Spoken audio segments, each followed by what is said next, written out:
Hello, and welcome back. I hope all of you are doing well. Fellows, I've decided to start a Q&A sessions videos around my past videos that I have got a lot of feedback and tremendous amount of questions from all of you. So I thought I should share your feedbacks to promote the ideas that I've got from some of the subscribers and also to give you more highlights on some of the subjects. One of the subjects that was very much in the limelight lately, that was VLOOKUP, and I had this video, VLOOKUP explained simply. This was most favorite of yours, so you liked it a lot and you shared a lot of comments over there, questions over there, and it got more than 2 million views. So thank you very much for that. In these comments, I think there is a lot of learning still for us to share. So I will walk you through a few of the comments in today's session. So without any further ado, I would like to share my question and answer slide set with all of you. So first question was, why not just use Control plus F in VLOOKUP to find the invoice number and then you can see corresponding price?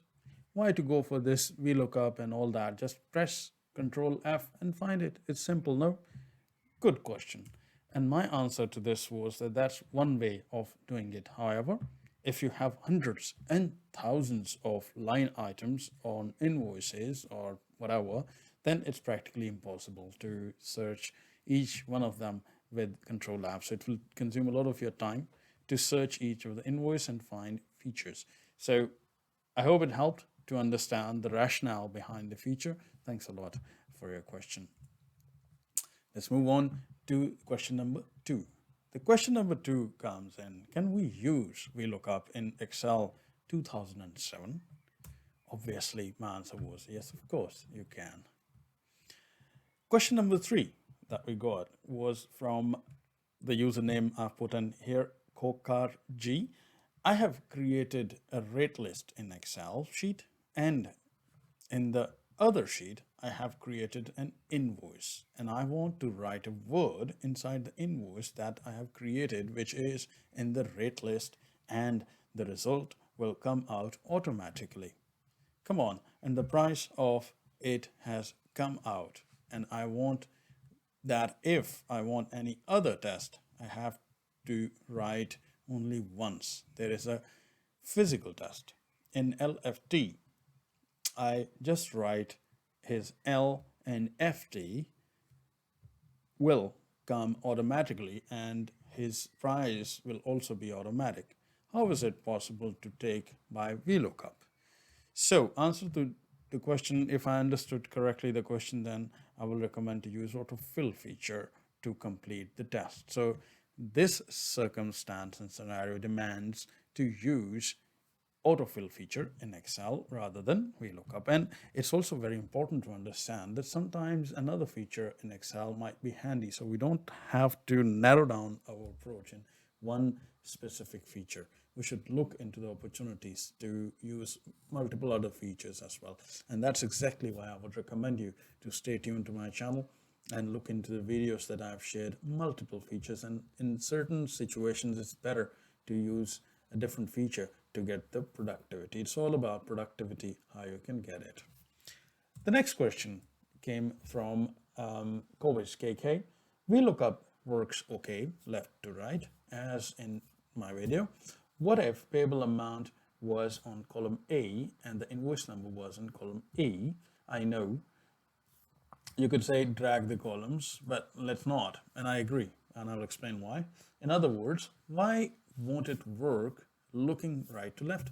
If there is something not switched in settings preferences. So well, I agree with Kovic on this, that we don't have to really move the columns, because if we are talking about hundreds and thousands of line items, then it will take a lot of time as well to move the columns, and there is a chance when we are manually manipulating the data in the spreadsheet, we make some error. So it's quite understandable, and I fully agree with Kovic on this.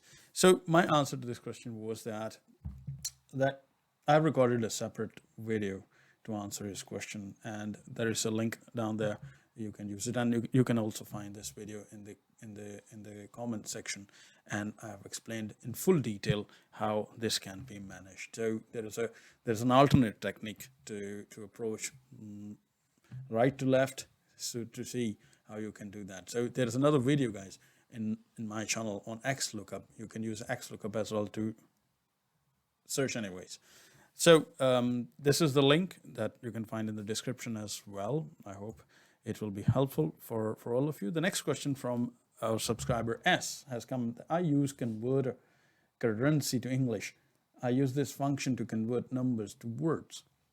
My question is how to add US dollars sign before them.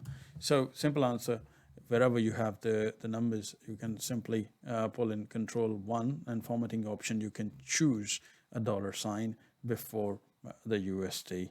I hope it helps. And in a case if you want to add it to the words itself, so you have to use the copy paste, and you can copy paste the symbol. So there's an insert symbol feature as well, quite handy if you want to use that.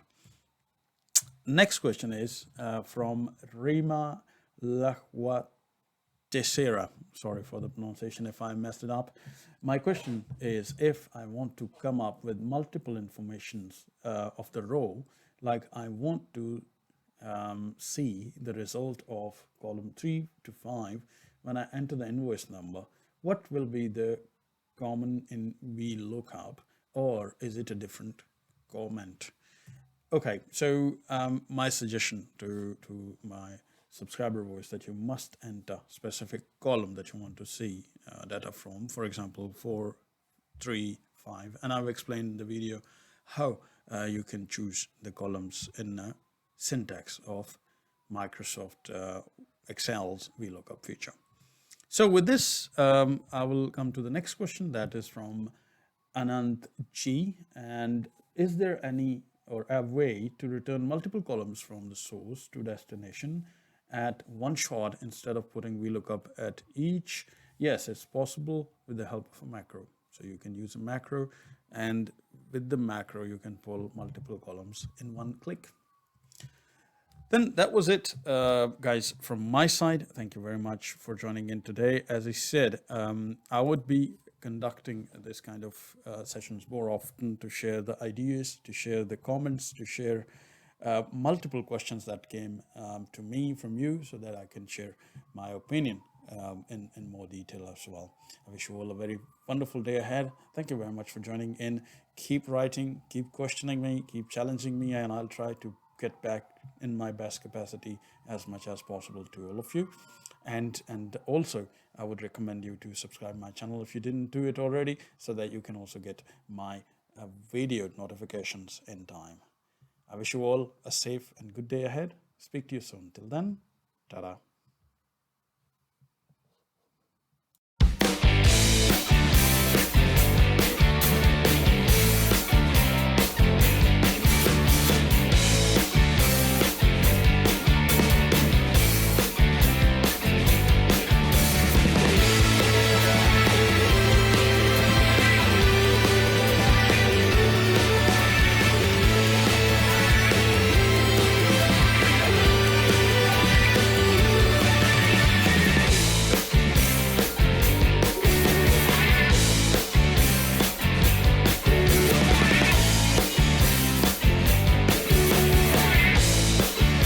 If you still didn't subscribe my channel, please do it. And don't forget to hit the bell icon so that you can get regularly notifications from my new videos.